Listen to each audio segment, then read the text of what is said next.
I've had the privilege of working closely with some of the world's wealthiest families, and it's fascinating to see the stark differences between those who truly embody wealth and those who merely perform the role. Real wealth is not defined by the amount of money one possesses, but rather by the mindset, purpose, and inner peace that come with it. In my early career, I spent years in the luxury hospitality industry, serving individuals who held immense power and influence. These were people who could effortlessly alter the course of a business deal over a simple dessert.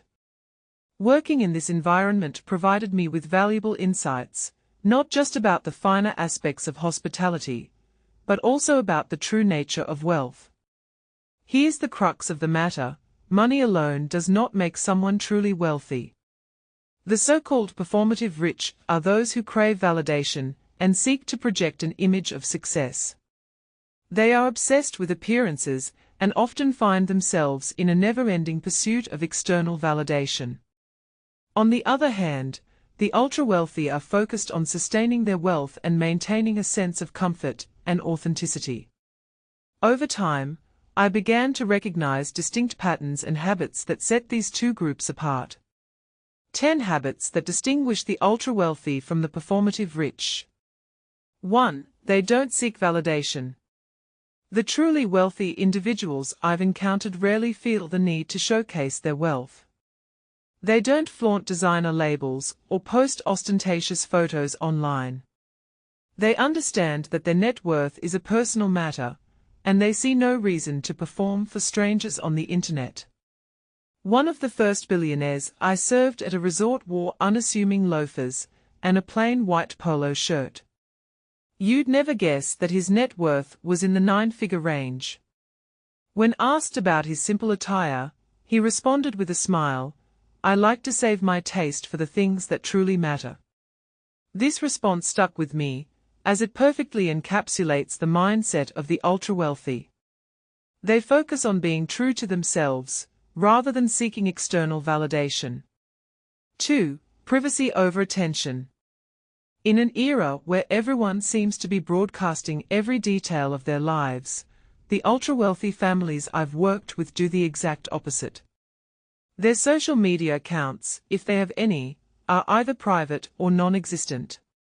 Their homes are designed for privacy, not photo ops. I once organized a dinner for a family whose wealth rivaled that of small nations. Instead of expecting extravagance, they requested no photos, no press, and no public acknowledgement. That night, I realized that true wealth views attention as a liability, not a reward. 3. Long-term perspective. Most people are driven by short-term gains, but the ultra-wealthy adopt a long-term mindset. Whether it's investing, building businesses, or raising children, they approach these endeavors with patience and a broader perspective. They understand the concept of compounding, not just in terms of money, but also in habits and relationships. I once overheard a client tell his son, "The best time to start anything meaningful was 10 years ago. The second best time is today." This wasn't just financial advice, it was a philosophy. The performative rich seek instant gratification, while the ultra-wealthy understand that time is their greatest asset. 4. Delegation with awareness. Ultra-wealthy families delegate tasks and responsibilities, but they never disconnect from the bigger picture. They have assistants, accountants, chefs, and managers to handle various aspects of their lives, but they remain intimately aware of what's happening.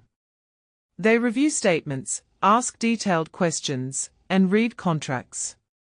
One matriarch I met could provide the average monthly expenses for each of her properties across 3 continents, even though she didn't manage them on a day-to-day basis. This demonstrates the difference between control and responsibility. The performative rich outsource their thinking, while the ultra-wealthy stay informed and engaged. 5. Investing in relationships. Some people have a unique ability to make everyone in the room feel important, and this is not by chance. It's a skill that the ultra-wealthy have mastered. Instead of networking, they invest time and energy into nurturing genuine relationships. I recall a tech founder who, during a high-profile charity gala, spent 15 minutes engaging in a conversation with a waiter about his hometown. Months later, he remembered the waiter's name, demonstrating a genuine connection and building trust and loyalty. The performative rich seek transactions, while the ultra-wealthy build relationships that endure for generations. 6. Protecting their energy. One universal truth about the ultra-wealthy is their unwavering commitment to guarding their time and energy. They say no frequently to meetings that waste time, to drama, and to individuals who drain them emotionally or mentally. During a retreat, a client shared a profound insight with me: money can buy almost anything, except bandwidth. Protect yours. This has stuck with me, reminding me of the importance of setting boundaries and preserving my energy. 7. Grounding rituals. Contrary to popular belief, people with private chefs and yachts often crave consistency and routine. They have morning rituals, weekly family dinners, and annual vacations to the same locations. These rituals provide a sense of structure and stability in their lives, which can otherwise be prone to chaos. One of my favorite clients started each day with the same breakfast: Greek yogurt, honey, and black coffee. When I inquired about this routine, he replied, "Predictability brings peace." The performative rich chase stimulation, while the ultra-wealthy find solace in rhythm and routine. 8. Lifelong learning. It's a cliché, but it's true: the ultra-wealthy never stop learning. I've witnessed CEOs reading biographies of leaders from different industries, attending lectures incognito, and taking notes like eager students. They understand that curiosity is a compounding asset. Warren Buffett once said, "The more you learn, the more you earn." However, I've come to realize that for the ultra-wealthy, learning goes beyond financial gains. It's about emotional and intellectual growth, and a commitment to avoiding stagnation. They remain curious, humble, and open-minded. 9. Aligning money with meaning. One of the most significant differences I've observed is that the ultra-wealthy use their money to amplify their values and beliefs. They don't spend indiscriminately, they spend with intention. A family I worked with donated millions annually, but their generosity was never publicized. They didn't do it for status. They did it because they believed their wealth came with a responsibility to give back. In contrast, I've seen individuals with newfound wealth squander their fortunes on exotic cars, watches, and lavish parties, only to feel a sense of emptiness with each purchase. Real wealth is about alignment and purpose, not excess. 10. Composure in chaos. Perhaps the most crucial distinction is how the ultra-wealthy remain composed during times of crisis. Whether it's economic downturns, market crashes, or global emergencies, they don't panic, they adapt. I once witnessed a client lose millions overnight during a financial dip.